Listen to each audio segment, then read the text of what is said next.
Kenyans, people with like minds will agree with me that we shouldn't be having a country with no future. A country where people who should be on their retirement beds are being recycled to lead a country with educated people, educated youths. Fellow Kenyans, we should wake up, and for me, I will stand for the truth and I will fear nobody, whether you like it or not, because you don't feed me. We, the youths of this country, we are not happy. The common man of this nation is not happy. But why?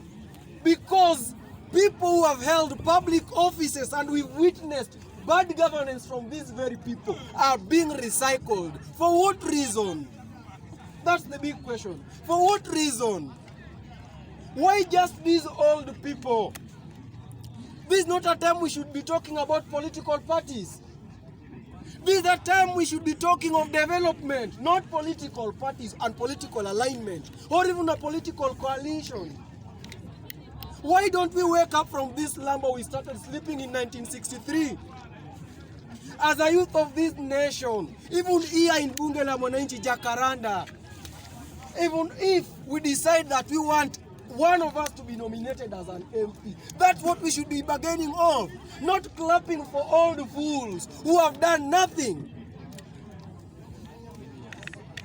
We should not be clapping for all the fools who have done nothing for many years. We want us to be recognized as people.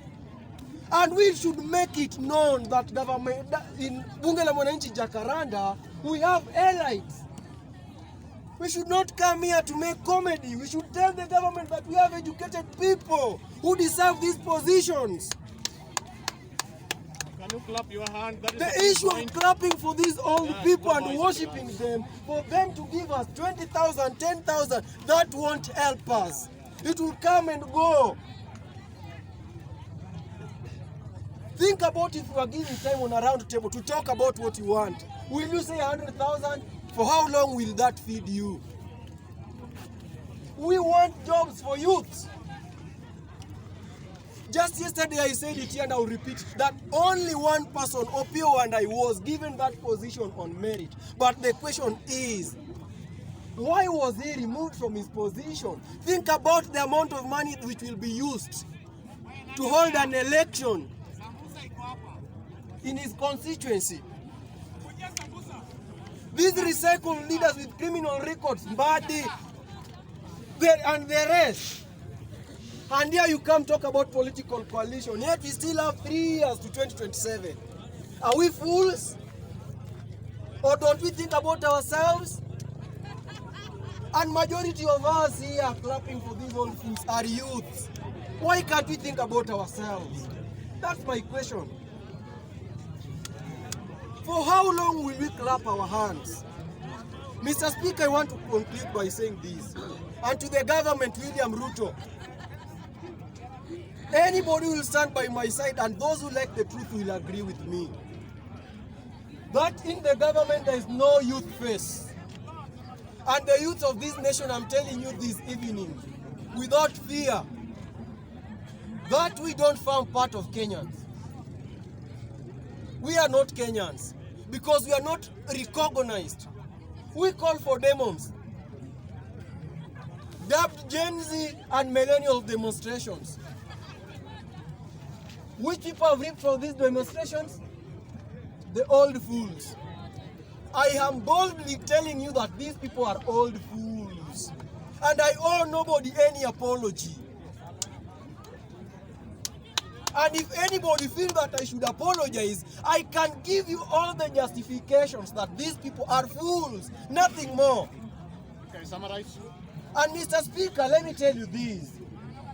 It does not mean that anybody who is old is wise. It does not mean that. Even fools grow old. And Eric Omondi yesterday quoted that if the old can't use their wisdom to save this nation, then the young will use their strength to save this nation. I want to tell you, Eric Omondi, an old woman will look for a young man, grow his teeth. and a young man will look for old woman lose her teeth. We should digest that. As that now we should be looking at these old confused fools losing their political tooth, and we are still here clapping for them. We don't need that. We need salvation. We need third liberation of this country.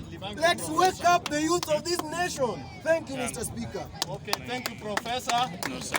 Next.